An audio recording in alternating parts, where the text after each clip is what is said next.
Jésus dit: Vous avez entendu parler les Juifs et les gentils aujourd'hui.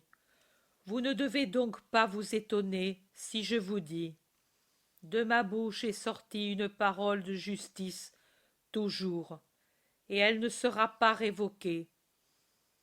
Si je dis toujours avec Isaïe, en parlant des gentils qui viendront à moi après que j'aurai été élevé de terre, en ma présence, tout genou pliera à cause de moi, et sur moi jurera toute langue.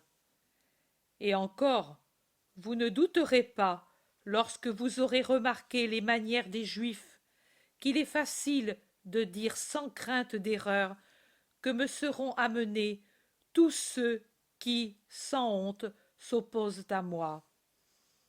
Mon Père n'a pas fait de moi son serviteur seulement pour faire revivre les tribus de Jacob, pour convertir ce qui reste d'Israël, les restes. Mais il m'a donné comme lumière des nations, afin que je sois le Sauveur pour toute la terre. C'est pour cela qu'en ces 33 années d'exil du ciel et du sein du Père, j'ai continué à croître en grâce et en sagesse près de Dieu et près des hommes, pour atteindre l'âge parfait. Et en ces 3 dernières années, après avoir brûlé mon âme et mon esprit au feu de l'amour et l'avoir trempé au froid de la pénitence, j'ai fait de ma bouche une sorte d'épée tranchante. Le Père saint, qui est mon Père et le vôtre, m'a jusqu'ici gardé sous l'ombre de sa main, car ce n'était pas encore l'heure de l'expiation. Maintenant, il me laisse aller.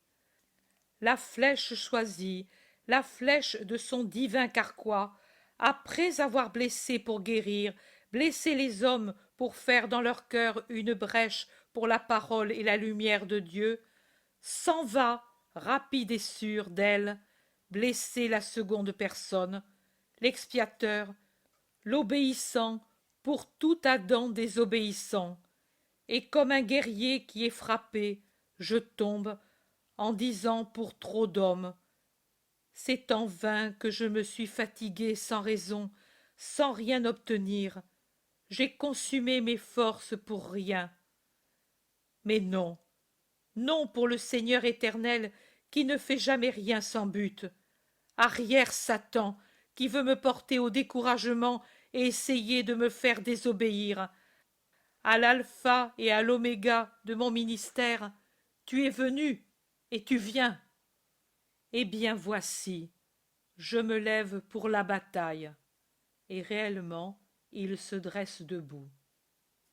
Je me mesure avec toi, et je me le jure à moi-même, je vaincrai. Ce n'est pas de l'orgueil de le dire, c'est la vérité. Le Fils de l'homme sera dans sa chair vaincu par l'homme, le misérable ver qui mord et empoisonne avec sa fange putride. Mais le Fils de Dieu, la seconde personne de l'inexprimable triade, ne sera pas vaincu par Satan. Tu es la haine, et tu es puissant dans ta haine et dans ta tentation, mais avec moi il y aura une force qui t'échappe, car tu ne peux l'atteindre et tu ne peux l'arrêter. L'amour est avec moi. Je sais la torture inconnue qui m'attend, non celle dont je vous parlerai demain, pour que vous sachiez que rien de ce que l'on faisait ou entreprenait pour moi ou autour de moi, que rien de ce qui se formait en vos cœurs ne m'était inconnu. Mais l'autre torture, celle qui n'est pas donnée au Fils de l'homme avec des lances ou des bâtons, par des railleries et des coups, mais par Dieu même, et qui ne sera connue que par peu de personnes pour ce que réellement elle aura d'atroce, et admise comme possible par encore moins. Mais dans cette torture, où il y aura deux principaux tortionnaires, Dieu par son absence, et toi, démon, par ta présence, la victime aura avec elle l'amour.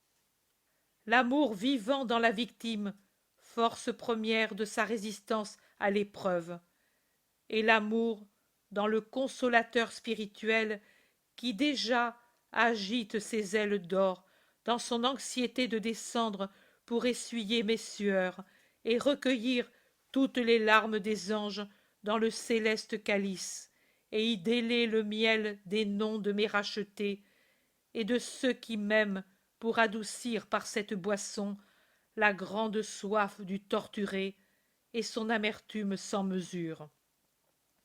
Et tu seras vaincu, démon. Un jour, en sortant d'un obsédé, tu m'as dit « J'attends pour te vaincre que tu sois une loque de chair sanglante. » Mais moi, je te réponds « Tu ne m'auras pas. Je vins. Ma fatigue était sainte, ma cause est auprès de mon Père. Lui défend l'œuvre de son Fils, et il ne permettra pas que mon esprit fléchisse. Père, je te dis dès maintenant, je te dis pour cette heure atroce, entre tes mains, j'abandonne mon esprit. Jean, ne me quitte pas. Vous, allez. Que la paix du Seigneur soit là où Satan n'est pas l'hôte. Adieu. Tout prend fin.